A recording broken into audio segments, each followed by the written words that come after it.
Excellency, Nigerians are worried over the NAS decision to jettison the use of electronic transmission of results in next year's general elections. And from the reasons you stated, according to the NAS, the complaint of inconsistent availability of network in various places. How does POS machines work? POS machines are working electronically, or do you expect them to be working manually? JAMB, we all know, were written manually as of 2018 downwards. What happened now, Your Excellency? The whole world has gone digital. We cannot be left behind. That's why JAMBs are now written electronically. With the massive population that Nigeria boasts of, why is communication still easier than before? That is because over 140 million Nigerians are connected to the internet, and it's a sign of development.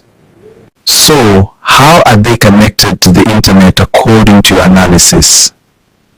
About 170 million Nigerians have SIM cards. This makes it possible for terrorists to upload propaganda in real time.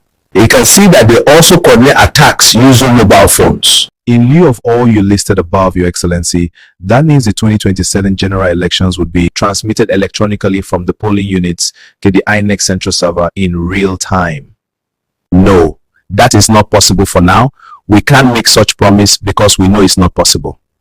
So why is e-transmission not possible when every other electronic activities are possible, as you admitted? Election is different. It's not something you can just upload online like that, because the results might end up in the wrong hands and mislead Nigerians, and everybody will start blaming INEC.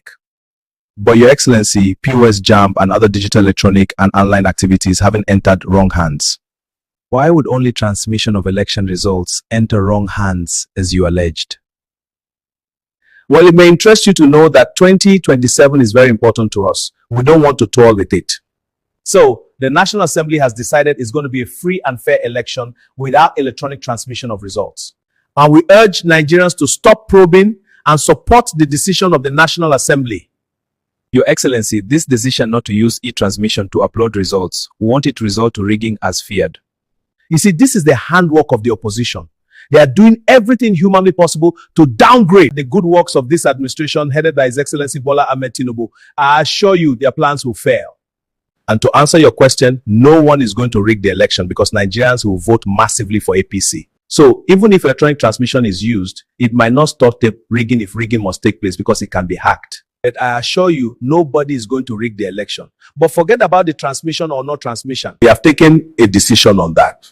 And our decision is for the good interest of Nigerians. The Nigerian Senate has just made a U-turn on its earlier stance on electronic transmission of election results. If you look behind me, the masses are happy about this, hoping it will yield the desired result this time around. And after widespread protests and criticism from civil society groups, opposition leaders, and the general public, the Senate has now mandated electronic transmission of results from polling units to the INEC's result viewing portal, iRev.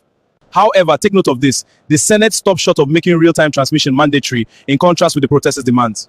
The key points of the Senate's decision include e-transmission. The presiding officer shall electronically transmit results to the iRev portal after being signed and stamped by the presiding officer and countersigned by polling agents present. If the electronic transmission fails due to communication issues, the manual backup will apply. The Form EC8A, after being signed by the presiding officer and polling agents, shall be the primary source of evidence.